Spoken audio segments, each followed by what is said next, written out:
This is the Brave New Coin Crypto Conversation, hosted by Andy Pickering.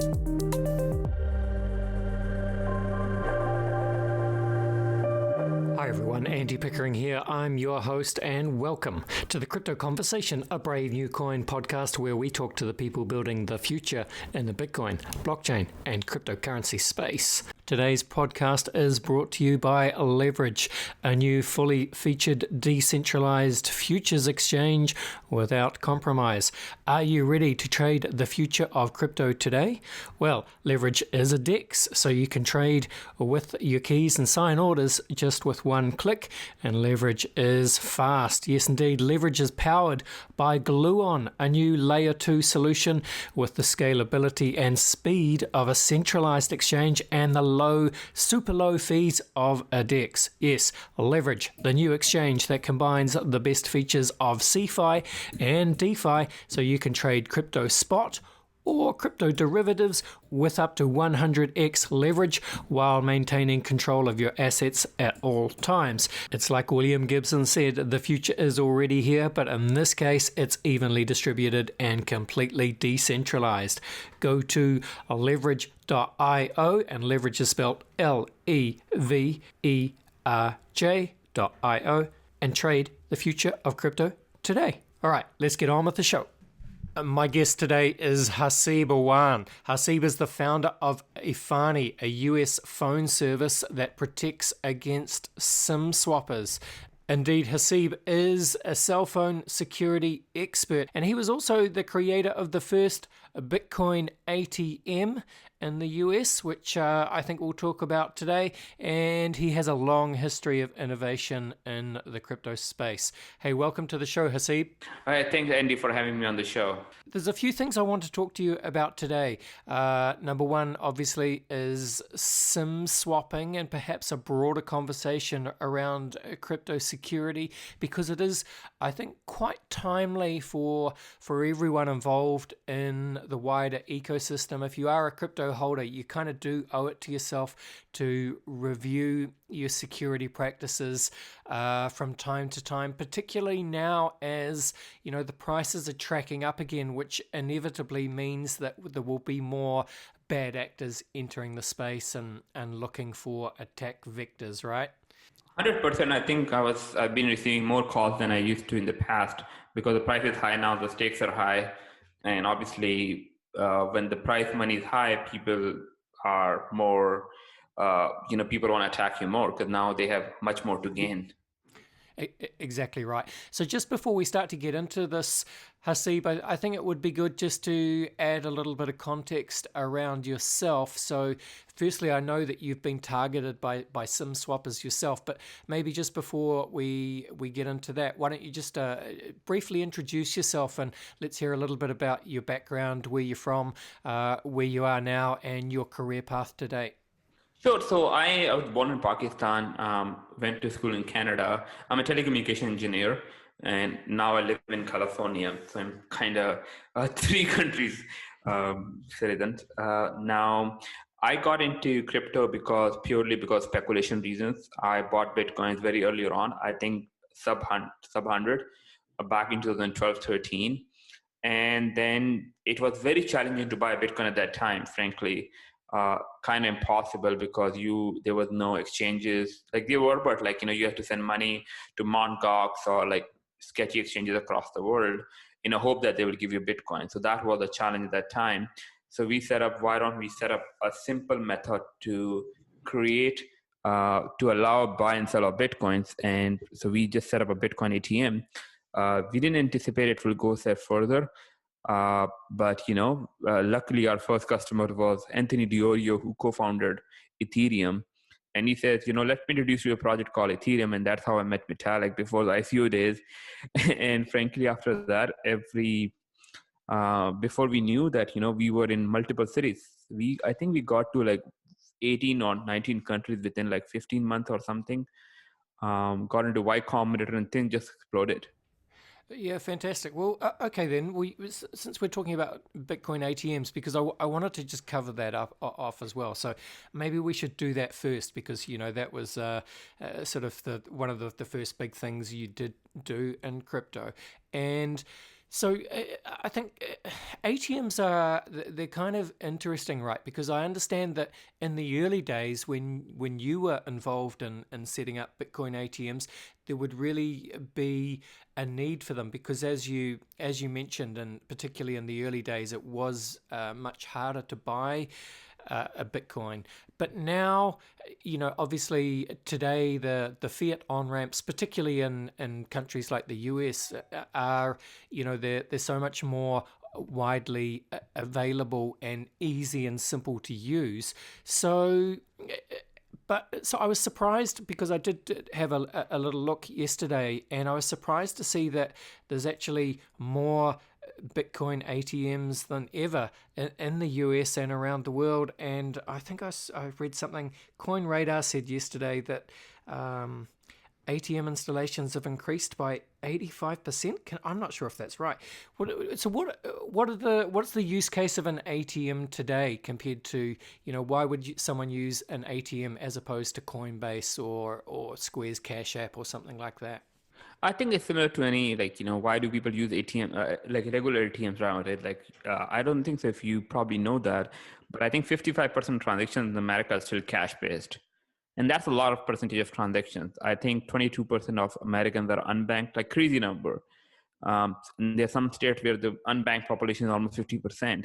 So what do you do with those people? You just abandon them. There are a lot of like tier one products that exist for tier one customer, but there are also people who just want to buy like $20 worth of Bitcoin. So what do they do? They just go to ATM and buy it. For larger purchases, like Bitcoin ATMs are very inconvenient, frankly. It doesn't make any sense at all to have those. But other than that, I think this is certainly a very massive industry. Like obviously Coinbase is on a next level, because when people go there, they may make a purchase of $100,000 or $1 million. But other than that, it is it's not like a simple thing to buy Bitcoin ATM. Then certainly, like, people trust physical hardware than anything else, and it's just like easy thing to do. It's like 9 p.m. and you just want to buy $20 in Bitcoin. What do? You just go to a machine and you buy it. Like, you want to sell and you need some money, you just go to an ATM. But it's similar to, like I said, a regular ATM. If these ATMs should not to disappear, then those ATMs should also disappear. Yeah, I think that does make sense. I guess it is that not so much the convenience factor, but the instant access factor. And I am just looking at a stat from CoinRadar. They said that the US added over 800 Bitcoin ATMs in October, just in October. So yeah, there's obviously a valid use case and people that are using them, right? Absolutely. Like a lot of people that said they don't understand how these things work. So this is just easy for people to access it. Like, you go to ATM, within 5 minutes you will have a Bitcoin. Okay, Haseeb. Well, let's talk some swapping then, and the company that you've set up, efani. So, as I understand it, you have been a target of some swappers yourself, and yeah, crypto hackers and scammers and all those bad actor, nasty types that. Unfortunately, seem to be attracted by high crypto prices. Yeah, so let's rewind. First of all, what is SIM swapping, and what was your experience? So basically, two things. So one is SIM swapping. SIM swapping is basically just acting as you are the owner of the cell phone number, and someone will just take out your phone. So you pretend to be Andy. Someone pretend to be Andy. They go to a store we have in America, and you say, "Hey, I'm Andy. I lost my phone. Can you just transfer the number for me?" And so they will just transfer the number to you. And when they transfer the number to the criminal, at that point of time, the criminal can receive all the text messages that you are supposed to receive. So the first thing he does is he go on Gmail or Hotmail or Yahoo or whatever you have account, and he will do a password reset. So at that point of time, he has access to your email account and your telephone number. The third thing he does is he go into Coinbase on any major exchange and do a password reset there. So at that time, they will either call you or they will either text you or send an email. But because you have access to both, you can actually access the Coinbase account on any of the crypto account. Or you can also go into the bank and basically log into the internet banking and just create withdraw all the money. So that's what pretty much SimSwap. So people generally used to do it for buying and for withdrawing crypto, but now they are doing it for like malicious purposes, like blackmailing, getting into a social media account, and other stuff too.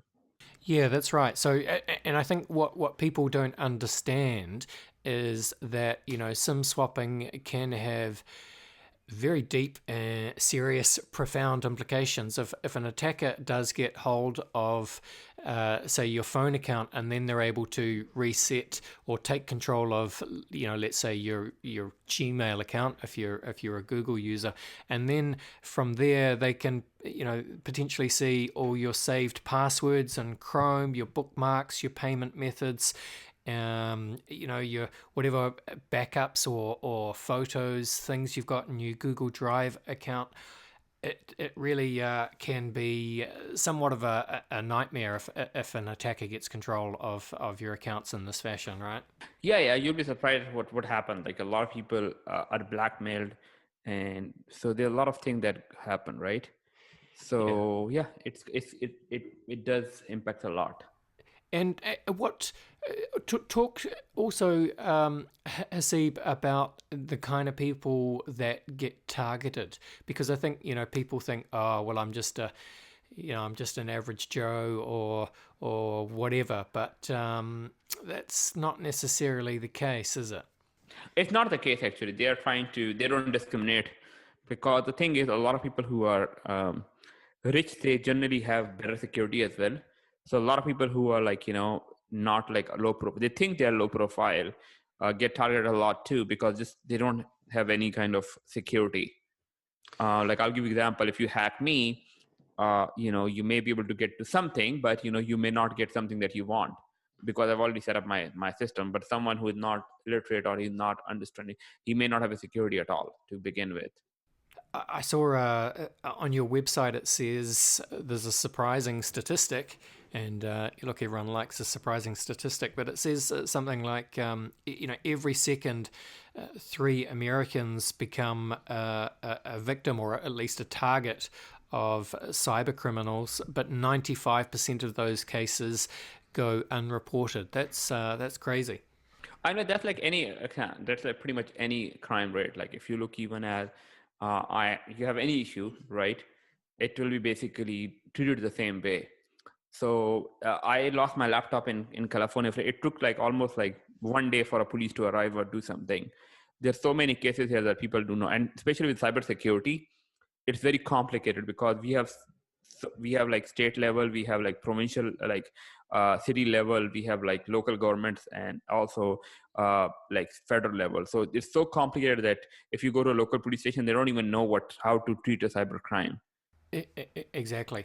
And just before we move on to efani, one of the problems also, and I don't think there's an easy solution to this, Haseeb, is the problem with the attraction to the SIM swapping attack vector from an attacker's point of view is that it's trivially easy to acquire the information that the attacker needs to, I guess, social engineer whoever the mobile phone provider, the support person or whoever it is on the help desk there.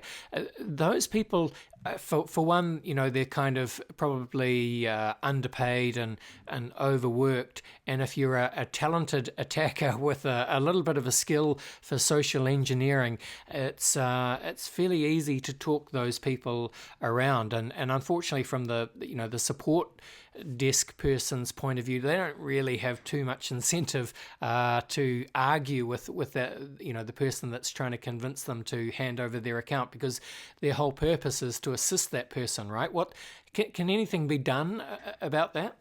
Yeah, so the issue is that that's correct. Like, it's with any time, like security, like if you talk about security and any time, there's also a trade-off between security and convenience. Yeah. Like people want convenience, so they say, okay, I can basically talk to anyone and get it fixed, right? Though at the same time, the same person has also have the ability to do malicious damage to you. So what I operate, it's like more like a cartel, which operates not just with. So a lot of people pretend that they were like uh, social engineered, but they were paid to do so. So that's my personal assumption, because those people are well trained to how to bypass KYC. And the funny part is actually not the funny part, but like worst part is that it requires very little information to sim swap someone. You just need like very little things. I'll give you need just account number, which is on top of your account, and you just need a telephone number. That's pretty much, and a third of the zip code. You can buy all this information from the internet. So for like less than 20 cents. So I can literally put in any person telephone number.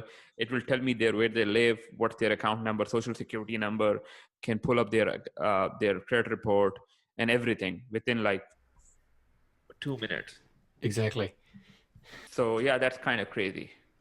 It is. Okay, well, let's talk about efani then. This is your company, I believe. You're the founder. So what is efani? Basically, funny, like you mean the name or the company, what we do? Oh, look, well, if you've got a deep and meaningful rationale to the name, let's hear it. But yeah, mainly what the company does. So basically, yeah. So it's just like African.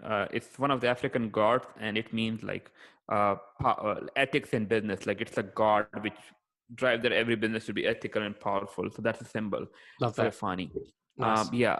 Other than that, like we are pretty much like a cell phone service. Like you have, I don't know, like T-Mobile or Three, or I don't know what services are in where you live, but like think about us like a cell phone service which is secured.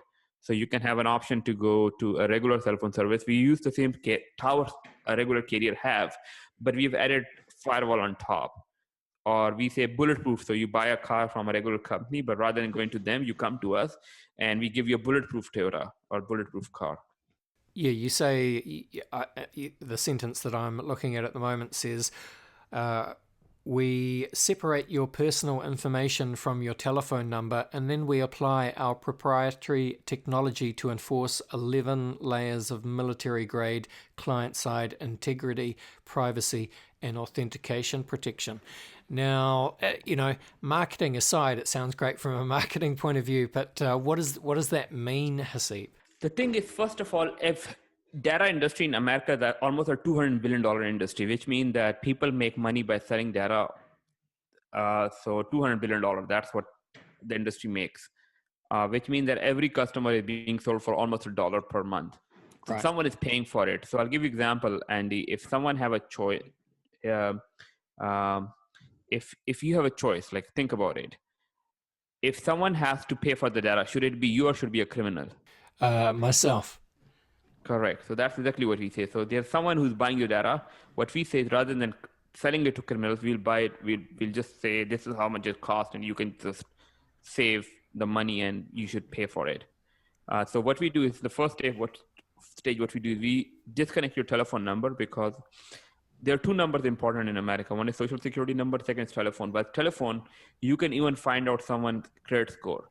You can find out where he lives. You can find his relatives. You can find his job. You can find his email. You can find his properties. You can find his criminal record, even the traffic tickets, his divorce. Everything could be found by a telephone number. So all of this information is basically connected to your telephone number. So what we do is we go to the data brokers and we delete that information. So we pay on your behalf, so we can just buy the information and get rid of information. Who would you say is the target customer profile for efani? So we have people from anywhere. So our plans are like $99. Cheapest plan is $99. So it's like almost 20-30% higher than what people generally pay in America. So if you're talking about like, it's not like something that not everyone can afford, but something we say we are only for the top 1.9%. Because we are okay with not onboarding everyone. So we have people who are like plumbers who don't want to be sold. We have lawyer, we have accountant, we have some big hedge funds, managers who use our product. So we have like a lot of different people who basically use our product. So, but certainly we are not for everyone. So I would say like the top 1.9% people. And can people still use their their whatever iPhone they're using or Samsung, and then just transfer their number over to you and get the security benefits. Absolutely, 100%. Yeah, because I do see that, and again, this is, you've got some, I like your marketing when you say, frankly, we are not for everyone. We're not the cheapest, and we don't have the perks that your current carrier has. I'm using my advertising voice here, such as a flashy phone, family plans, or other hookups. But that's okay with us. We're happy to be a boutique solution for the top tier who understand the value of privacy and security, because freedom has a cost. And I think that is very good advice, Haseeb. Yeah. You're Like we quite just right. say, yeah, it has to be honest. Like, we don't want to convince people they need security or not. Similar to my back in my crypto days, wherever I didn't convince anyone to buy Bitcoin. I just convinced them, if you want, this is one of the ways to buy it. So we just built the easiest solution to buy crypto Yeah. back in the day. Like, we didn't say, hey, you should buy Bitcoin, you should do this. No, we said no. But if you want to buy it, this is the easiest solution. Yeah. And I guess, and just to finish off on SimSwap, I guess, part of the broader conversation, of course, is, because not everyone, unfortunately, is going to necessarily engage with services like efani, although, obviously we recommend that they do. But of course, the other good advice is always to have an app-based 2FA, two-factor authentication service on your phone, but not SMS-based 2FA as any kind of backup recovery option, whether it's for, a crypto exchange or your Gmail or your email recovery. Do you agree with that advice, Haseeb? 100%. So never ever, like, having a telephone number is like never ever ever a good idea, frankly. I can be, yeah. Yeah. And the reason for that is because SimSwap is one attack, but there are other ways that it can be done too. We have man-in-the-middle attack. We have solutions for that too, but I'll give you an example. Like, just let's focus on this for this customer. We have solutions which even cost $10,000 per year for finding customers, but for the sake of convenience, we'll just focus. Because I'll give you an example. Like, your telephone service is never meant to be a security device. It was meant to be a communication device. Yes. Right? So, and people say, oh, companies are responsible. No, why they should be responsible? You should be responsible. And I say, okay, what do you mean why someone should be responsible? So I say, think about it. If you're on a flight and you're saying, okay, I have a flight and I want to go from New York to London, and for some reason you missed a flight and you missed a deal, would you sue the company that, oh my God, because you didn't flew the plane in time, I'll sue you to recover my money? It doesn't work that way, So I can just say that people have a vision that, okay, companies do not operate this way. 100%. And it also speaks, Haseeb, to, there's always this tension in crypto, right, between this idea of, not your keys, not your coins, and be your own bank, and self-custody, which is, kind of that's the ideal of crypto, right? And that's fine. But in the real world, the problem is that humans are, we're a little bit, we can fall prey to greediness, to laziness, to stupidity, whatever, which makes people unfortunately vulnerable to scammers. And for some people, it's just I saw that Andreas Antonopoulos, he tweeted yesterday that for some people it probably is more a sensible option for them to actually just leave their crypto on a reputable exchange, certainly, because that just might be a safer option for them. What can we do to make it I guess safer for people to in the long term self-custody their own assets? And I guess there's exchanges and their security practices and the hacks. That's just a whole other conversation. But just interested in your thoughts on the tension there. So frankly, to begin with, nothing in the world is hack proof, right? Everything in the world has something. Everyone have vulnerability, even like NSA or like big organization, they have vulnerability too, because people who work there are also receptive to receiving any kind of being deceived or being social engineered. So I say to people, frankly, it takes almost maximum half an hour to tighten up the security and increase it by like 10 times. You don't have to use efani if you cannot afford us, or there's a reason that you cannot do it. Like that's pretty much what it is. Now my question is that, first of all, always use up-to-date software. Do not have a password on your computer. You'll surprise how many people do not have a firewall. Again, it takes like literally 2 minutes to set up. Don't use like a same password everywhere. Use a password manager so you can change your passwords all the time. Keep your Wi-Fi secured, and then use an app-based or use a hardware key. So I use a hardware key, which means that if I'm not physically close to computer, no one can log into my account. If people can even do these 3-4 things, which will take less than half an hour to set up, they'll be secured than 99% of the people in the world. Yeah, I think that's excellent advice, Haseeb, and it really just does come down to the individual. There are so many good resources out there now, and it's really up to the individual to avail themselves of the resources and just invest a couple of hours into reading and understanding them, and then another hour or two into putting all that into practice, right? Yeah, certainly. Less than half an hour. Actually, we have a guide on website too, efani.com. We have a guide where we set up what should you minimum do it. You'll be surprised at how many people do not have a 2FA, let alone an SMS 2FA. So they just don't use any 2FA at all, and they have passwords. Then if you go to a website which have leaked password, you can find out those passwords. And what these hackers are doing, they basically will go to the data dumps, take out all the username, and then apply on multiple exchanges and see which one works, which doesn't work. Yeah, that is exactly right. Well, what a dystopian technological environment that we live in. It's just the way of the modern world. Well, let's leave it there and just go to a very quick break, Haseeb, and then we'll come back and we'll finish off with the Crypto Conversation Hot Take Round. Are you ready to trade the future of crypto today? Introducing Leverage, a full-featured decentralized futures exchange without compromise. Leverage is a DEX. Trade with your keys and sign with one click. Leverage is fast. It's powered by Gluon, a layer 2 solution with the scalability and speed of a centralized exchange and the low fees of a DEX. Say goodbye to exchange hacks, front-running, Ethereum network congestion, and high gas fees.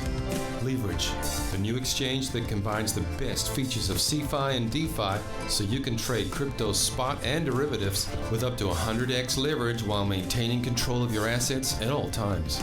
Like William Gibson said, the future is already here, but in this case, it's evenly distributed and completely decentralized. Go to www.leverj.io and trade the future of crypto today. For crypto indices and benchmarking, Brave New Coin's powerful indexing engine can calculate high-frequency intraday and end-of-day indices for a wide range of index products. Brave New Coin's custom indices team delivers experienced consultancy, premium data, and trusted calculation. Contact BNC today to find out more. All right, we're back, and I'm with Haseeb Awan. Haseeb is a cell phone security expert and the CEO at efani, America's most secure and private cell phone service. Haseeb, I like to finish each podcast with a quick round of rapid-fire crypto conversation hot takes. Are you up for it? I'm down for it. Let's do it. I just want your hot takes, your hot fire. Take your best shot. Here we go, Haseeb. Where do you sit on the Bitcoin maximalist to multi-coin opportunist spectrum? Oh, that's a difficult one. I think I am not a Bitcoin maximalist, frankly. I think every coin have their own space. If Bitcoin is status quo, so if there is anything better than it, I'll move to that. I like the concept, but I actually sold a lot of my Bitcoin recently, so I don't even have a lot of Bitcoin, but I'm not a Bitcoin maximalist. Oh, interesting. Well, I almost feel like I want to know more. Why did you sell a lot of your Bitcoin recently? Because I think it's also about taking risk off the table. I believe that, I'll give you an example. When I got into Bitcoin earlier, it was like sub $100. Now, if you look at those multiples, I don't think those multiples can appear anywhere else. Other than that, you cannot top the market. I think the market is pretty decent. It may double from here, but it's double interesting for you in crypto. That's the point. There are so many opportunities where you can triple or you can do 10x within less time. So why not chase those opportunities? Understand. Okay, well, what would you say is your firmest conviction crypto opinion, Haseeb? I think token, I'm very bullish on security tokens. I think that they will come along. Bitcoin or crypto as a general will appear as a very, very strong asset class. So I don't think so there will be anyone in the world, like anyone who's basically among the top 10% who will not be exposed to crypto. So I think everyone will have some kind of exposure. Other than that, it may replace gold, frankly. Yes, I think a lot of people would share that opinion and have quite firm conviction in it too, Haseeb. What about UBI, just to change tack just slightly, Haseeb? UBI is a potential fix for AI-induced automation at some point in the future, or even more controversially, perhaps as some kind of fix for, a future world of really radically increased inequality. UBI, good idea or nah? I think it's a good idea, frankly. I believe what humans have done is so I'll give you, there was a famous quote of Mark Andreessen that said that software is eating the world. Actually, it is. If you look at the next 10 years or 15, 20 years, I don't think so we will have enough jobs. There'll be two types of jobs. Either you tell computer what to do, or you're told by a computer what to do. And people say, what do you mean by that? If you're driving an Uber, the computer tells you what to do. Basically, tells you pick up this person and drop it here. And a lot of app-based business, but basically computer is telling. And the people who are on the other side of the app who are they make a lot of money, and the people on the other side who actually are told by the computer to do things, they will be making no money at all. Why would not you have a driverless car? I am just doing experiment on a new car where we are turning into 100%, not 100, but maybe 99% automated car. So why would I like to drive a car? Why would I basically have a truck that can run 24 hours rather than having? So I think this will all get automated, where one person may be monitoring 20 cars at the same time with the 5G technology. So I think that will come into a lot of play. Other than that, I personally believe that this thing will come along. You should give everyone a minimum income, and I'm not a socialist, I'm a capitalist person, but ultimately the money flows back into the economy. So there's nothing, if you look at even and what happened in Canada in the last 1 year was UBI. So if you don't know, they were giving out $2,000 to pretty much every person in Canada. And that worked perfectly all right. Yes, we are getting a lot of debt, but at the same time, if you look at, people should have a minimum income. And if they just want to live on that, that's fine. Ultimately, it's not that they are stashing the money under the mattress. They will have to spend somewhere. So ultimately, go back into economy. I'm also in favor of very lean taxes. I think government should be very lean, and there shouldn't be a lot of taxes, and let the economy flow. People, if someone has to spend money, it should be the private people rather than the government. So UBI should be must. Very interesting, Haseeb. Okay, well, Bill Gates, of course, he famously said that we tend to overestimate what we can accomplish in 2 years and underestimate what we can accomplish in 10. Just interested in how you see what does the blockchain space look like in 10 years' time? I think so. There's a famous Gandhi quote around that too, right? Where he says, first they ignore you, then they laugh at you, then they fight you, and then you win. Yes. So I quoted about this, and a lot of people, and I think that's about the blockchain too. Yeah. So we are now in a thing that, everyone in Bitcoin have won. My account on PayPal was blocked because I was doing cryptocurrencies 6-7 years ago, and now PayPal is offering it to their customers.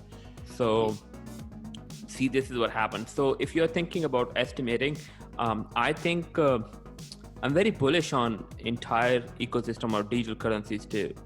Imagine if you're able to transfer, you're in New Zealand, right? Yes. So I think one of my friends, Faisal, he gives the challenge to people that send $1 to anywhere in the world right now and ask him to send it back. What would you receive by the end of the day? You'll be surprised that there's no way to send $1 across the world right now. And if you receive it back, or send $1,000 and then send it back and send it, do a couple of transactions, why it should cost so much money to transfer while actually it's digital. So I think in the next 10 years, we will have more adoption of digital wallets and more currencies being used. I think Bitcoin will become an asset class. It will not be like transfer of value. It will be just purely asset class. People will just hold it. But at the same time, crypto would be something that every company will have exposure to. It's like not having internet in your office or not having a website. This company does not even have a website. Like this would be like that kind of a cliche. Yeah, I love that, and it just shows how early we still are, even after 11 years of Bitcoin. Well, on a kind of, let's invert the question slightly. So, Haseeb, William Gibson, famous sci-fi author, you'll be familiar with this quote. He said that the future is already here, it's just not evenly distributed. Can you think of an example of the future being here right now, but most people just aren't really aware of it?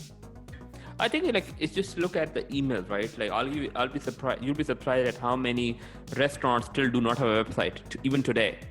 As of today, a lot of restaurants do not have a website. Yeah. And a lot of restaurants do not even take credit cards. So while how stupid this is,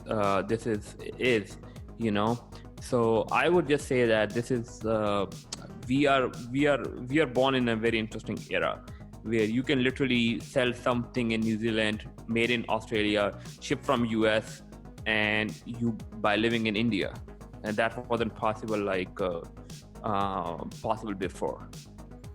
Exactly right. Okay, well, we're almost done, Haseeb, but let's just get a little bit weird for a second. Time to zoom out. What do you see as the long-term future for the human race? Do you see dystopia or utopia? I think utopia. I think we are among the best time of the history right now. Like a lot of people say, hey, we are people dying. I think this is the most peaceful time in the history of humankind. If you think about it, we haven't had a war since like World War II, like a proper war where the world was entire fighting. We are average human age is increasing. I think we are increased. I think 100 years ago it was like 37 years of age, average human age. Now it's like 47 or 57, something like that. So if you think about it, every year we're adding ages. People used to die from a lot of stuff. Now people have much better telecoms, have much better facilities. But I'll give you one simple example. Right now, an average American lives a better life than what kings used to live 100 years ago. Just think about it. If you could be a king of the entire world and you may not have air conditioning, you may not have a nice car, you may not be able to fly across the world, you may not have the same medical care that an average American have right now. Absolutely. And it's just 100 years, it's not like a lot of time. Just 100 years ago, people did not have those luxuries. And of course, the whatever technological progress that we have achieved in the last 100 years, that will just be exponentially increased beyond imagination across the next 100 years from here. 100%. Now humanity is working together. I think COVID have brought, unfortunately in a bad way, together, that we are all talking to each other and we are, able to communicate with each other. And that's actually very, very good for us because if you think about all this, what's happening in the world right now, we are working on one issue, COVID. One thing happened and someone had an idea to eat bad and it impacted the entire world. Anything happen in one part of the world, it impacts other part of the world too. So we are turning more and more global. I'm sure if you pick up the products that you have in your house, half of them may be not made in locally. So this is how we are depending on other things. So I think with the concept of globalism, I think world will be a much better place. So I'm very, very optimistic about the future. Very nicely said, Haseeb. All right, well, let's finish this off. The final question, of course, is, Haseeb, what is your favorite science fiction book, film, show, or universe? I think science fiction, Matrix would be probably the one thing that comes to my mind that I've watched a couple of times. Nice. So, Matrix. Star Wars, obviously, it's a cliche to even say Star Wars because I think everyone's favorite is that, but Matrix would be one thing that basically fascinated me a lot, and I think Inception was one other thing, but if you have to pick up one, it will be Matrix. Yeah, and look, funnily enough, when people have turned that question back on myself, the Matrix is actually my answer as well. and we won't go into it now, but just, so many parallels and memes and ideas from the Matrix, the red pill, of course. And anyway, look, let's not go there. Let's finish this off. A lot of fun talking to you today, Haseeb. Nothing else to say really, except to hand the microphone back to yourself and just tell the people where they can go to find you on your various platforms, and where they should go to learn more about efani if they are interested in potentially engaging your services.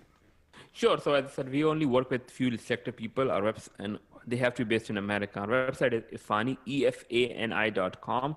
And I can be found on Twitter by twitter.com/Haseeb, HASEEB. Feel free to send me an email, haseeb@efani.com. If someone have a question, I'm happy to help out anyone. And also, they don't have to be our customers to help them out. So if someone have any question and they need some help, happy to help out. Brilliant. Hey, thank you so much for talking to us today, Haseeb. All the best. Thank you, Andy.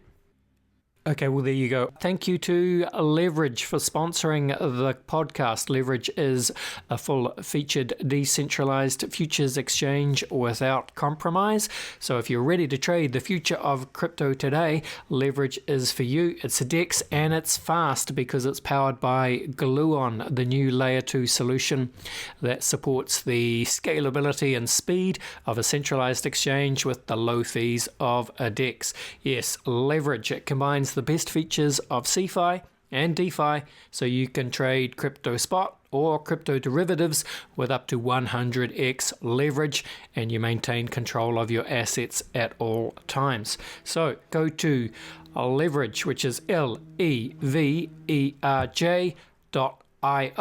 and trade the future of crypto today.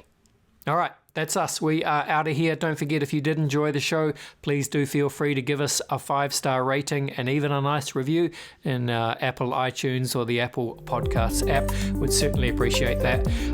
Bye for now. See you real soon. This was the Crypto Conversation for Brave and New Coin.